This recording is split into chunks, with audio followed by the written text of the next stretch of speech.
Hi, everybody. This is Miss Killin, your college advisor. I am here to do a little bit of a financial aid 101 workshop for parents and students and anybody who is interested in making college more affordable, which I hope is all of you. So, I'm going to be covering what financial aid is and how we can get it, and also be providing you with some really great resources of like people and places you can go to get help that are even better than me and work and supplement me in different ways. So, financial aid, how to get it. I'll go ahead and get started.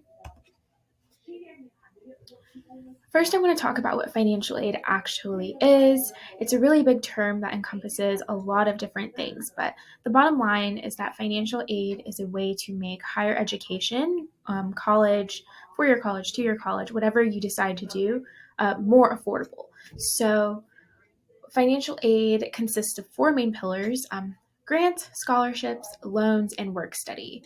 And they're all really different, but all really important. And for most of you, you will probably have more than one of these pillars, so it's important to be familiar with all of them. Grants and scholarships are similar in that they do not have to be paid back.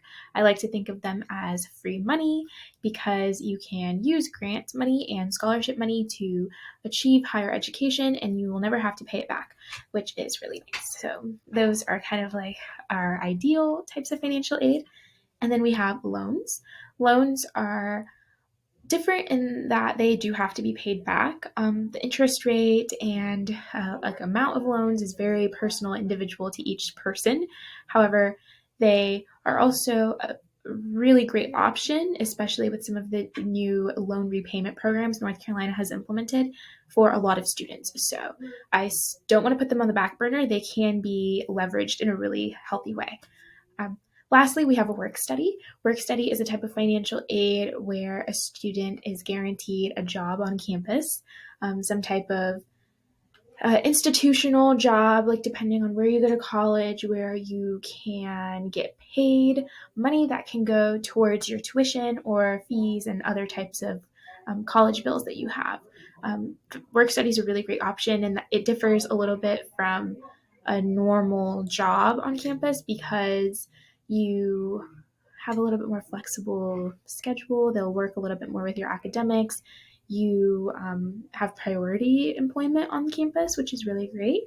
And you also are guaranteed that you are going to have a certain amount of money set aside for you, which is really great. So you can kind of work it into your long-term financial aid budget. So now you're probably thinking that sounds really great. I want to get some aid. So how can I get it? Well, it all starts with FAFSA. So FAFSA is really, really important. I cannot stress enough how important it is. FAFSA stands for the Free Application for Federal Student Aid.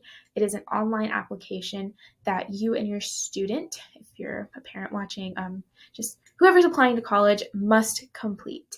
I 100% recommend it. Without submitting your FAFSA, you are facing a 0% chance of receiving federal aid. You will not be eligible for federal aid. You will be disqualified from certain scholarships. It is just absolutely crucial that you submit your FAFSA because it opens up so many more opportunities. So there are a lot of misconceptions about FAFSA, and I get it. It's a very elusive process. It's like kind of weird because you don't really do anything like this until you are thinking about higher ed. So I just want you to know that I'm here to support you and your student through this process, and that I am more than happy to answer any questions or meet with you if you do have specific questions. So I just want to throw out a few reminders, just general type of advice that I think everybody should hear. The number one is that there is no strict income cutoff. A lot of students think that they shouldn't file FAFSA because their parents make too much money or they don't think that they will receive that much aid. However, that is not the case. Federal application for student aid does not have a strict income cutoff. You actually cannot predict how much aid you are going to receive without actually doing the FAFSA. So in some cases, students don't receive very big aid packages, and that's fine, but there's really no way of knowing how much money you're going to get until you submit it. I cannot predict that for you. The only way that you would be able to find out how much aid you're actually going to get is by doing it yourself. So I highly, highly, highly recommend that all students do it no matter what, because there are so many factors that go into play to determine how many students or what students get aid and like how much. So I think that's a really good thing to put out there. Each year, millions of dollars do not get awarded to students because of students not filling out the FAFSA. So there is some leftover money. I really encourage you to submit it no matter what. Another reminder is that the FAFSA is due March 31st. March 31st is like the priority deadline. It makes sure that you get priority money for institutions. If you do not submit it by each institution's deadline, I cannot guarantee that you will get aid from that institution. So make sure that you're being very strict with yourself or with your student to make sure that they are meeting the priority deadline at each school that they are applying to. One piece of advice is just do it ASAP. The sooner you submit your FAFSA, the more likely you are to get better aid. By better aid, I mean aid that does not have to be repaid. So very, very important to go ahead and get it done. And the third reminder is just want to reiterate that without submitting your FAFSA, you have a 0% chance of receiving federal aid.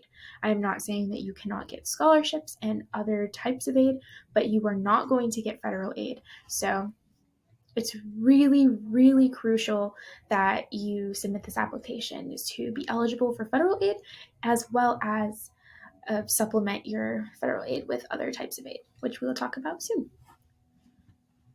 Next, this is how you're going to complete the FAFSA. The number one step is to visit studentaid.gov. That's the official website to complete the FAFSA. There are no other websites where you can do it and no other websites that are safe. This is the only official website. So I have inserted a QR code as well as the actual link. So be sure to visit that website. Next, you're going to create FSA IDs. A student will need an FSA ID as well as their one parent. This is a way of securely linking your social security number and other personal identifiable information to the legal document that is the FAFSA online. So an FSA ID is a basic username and password that you are going to create, but it is linked to all of your personal information so that you can legally sign the FAFSA online. Next, you're going to gather the necessary documents and information you need to fill out the FAFSA. I have inserted a QR code with a direct link to actually visit the studentaid.gov's website of what you'll need to submit the FAFSA. There are some important documents and information that you'll need that you might not know off the top of your head, so I really do recommend visiting this QR code link to see exactly what you'll need to submit the FAFSA. After you've got everything ready and you've created your FSA IDs, you're ready to go ahead and fill it out. You will complete the FAFSA on studentaid.gov, which again is linked right here. The process should not take long. If you do have any questions or concerns or an unusual case, maybe you are confused because your parents have a unique living situation, or you don't know if you should file dependent independent, you don't have a social security number, it does not matter. Come and talk to me and I can help you still submit the FAFSA. If you have any questions or need any help, even if you don't have an unusual circumstance, I just want you to know that you have plenty of resources available to you. I have listed these in order of fastness, like efficiency. The Aiden chatbot is the fastest way to get any type of FAFSA help. It's a little green owl that actually lives on the bottom right-hand corner of your screen of the studentaid.gov website. The Aiden chatbot is an intelligent chatbot that can answer questions, but can also connect you with a live chat representative and is the fastest way to receive specific help at all hours of the day. The second resource is a phone number directly to FAFSA's helpline. The helpline can have a little bit longer wait time, but you can talk to a live representative on there. It's not as fast as Aiden Chatbot, but if you have a more intensive question that you need extra talking help with, then this number is a really great option. Third is me. I can also help with FAFSA and certain issues. If you're having technological errors or some type of error with the actual website, I will not be as great of a help as FAFSA themselves would be, but I am more than happy to walk you through special circumstances or answer any questions that you have about the filing process. I can also um, direct you to certain places where you might, I don't know, just I can answer questions, but technological errors should go to FAFSA themselves. Lastly is RCC's Financial Aid Office. RCC has graciously offered their financial aid team of professionals to you. So if you're not going to RCC, you don't take any RCC classes, and you're completely removed from RCC, they still want to help you. RCC is a great community partner. They have an expansive team of FAFSA professionals who are ready to help you. If you need a very, very detailed walkthrough and you want to go sit in their office, they are totally available for that. You can look up their number on RCC's website, and you can also drop in. They're an incredible team with years and years and years of experience and really, really incredible at helping. So, those are just 4 resources that I personally recommend and know that you can trust. After you submit your FAFSA, you should expect a few things. The first thing is you will immediately get an EFC. This stands for Estimated Family Contribution, which is FAFSA's way of saying that this is what we expect you will pay for college. Not set in stone. It is not a final number. That do not take that as the last word. That is just FAFSA's calculation. This EFC number is then sent to each institution that your child applies to and used in some type of institutional formula to create a final financial aid package. This is what we care about. This final curated financial aid package is unique to each institution, and your child should accept or expect to receive one with each acceptance letter that they get.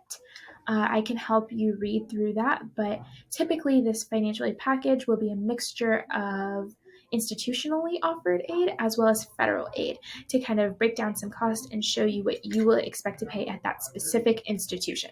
Very important. After that, we should see a much smaller number than is the ticket number or ticket price number of actual university, and that number we can use or we can help to pay with extra scholarships. So these scholarships could be more state funded, local scholarships, corporate scholarships. These are not federal scholarships. And I have some really great resources for those. If you're interested, you can come and get a big green CF&C book for me. The College Foundation of North Carolina has so graciously supplied us with huge packets of North Carolina specific scholarships. They're really great. If you come see me in my office, I will be more than happy to give you one. You can also find a plentiful list of scholarships on my website, which I have linked right here in this QR code. I try and update those weekly, and I just put as many as I can on there. Again, I am a college advisor. I'm not a scholarship coordinator. We do not have a scholarship coordinator at McMichael. So I help as much as I can, but this is not my job. So on my website, you will be able to find a list of amazing scholarships.